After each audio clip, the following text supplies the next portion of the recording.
reach out and touch those who are themselves the victims of a continuing Lazarus motif. I was hungry, I was thirsty, I was naked, I was sick, I was in prison, and you went to brunch. You went shopping, you went to the ball game, you did something that only rich people can do. We have to slow down. We have to set the example.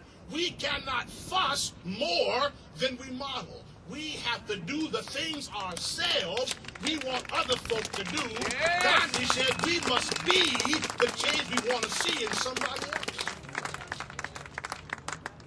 All around us is Dives and Lazarus. Dives. $4 million average income per player. Right behind that green statue and to the left is the Cleveland Board of Education, $40,000 per teacher. $4 million to tackle. $40,000 to teach. Dives and Lazarus side by side, and until our society values our teachers more than our tacklers, we're still living out the problem of Dives and Lazarus. Right up this way in Cleveland are two of the finest hospitals in the world, the Cleveland Clinic and University Hospital. If you get sick, this is the place to get sick in if you can afford to get sick.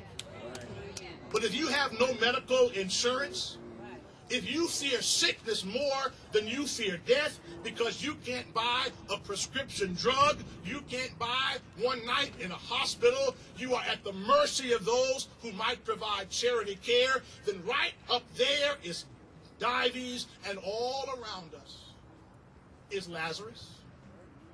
They say that Cleveland is the poorest major city in America. That's a boundary question.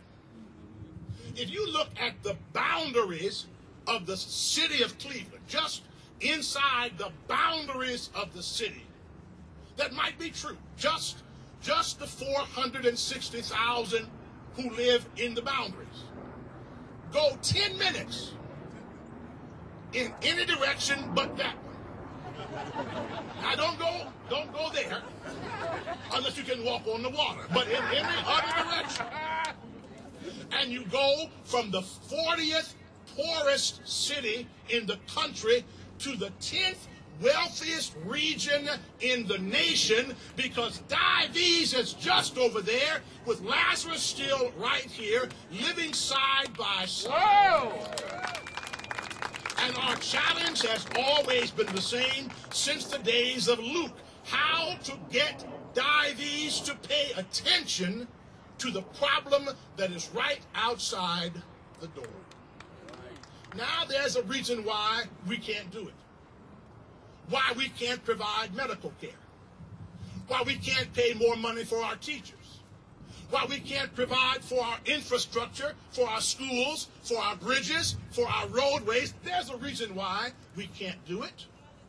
It's the same reason that confronted Martin King 40 years ago. In 1967, Martin King made up in his mind that he had to say something about war and about the cost of war to the domestic agenda. He said, and I thrust this thought on you, there comes a time when silence is betrayal, when not to speak about what you believe is the worst violation of your conscience. Now, at that time, the war in Vietnam was costing this country $500,000 a day.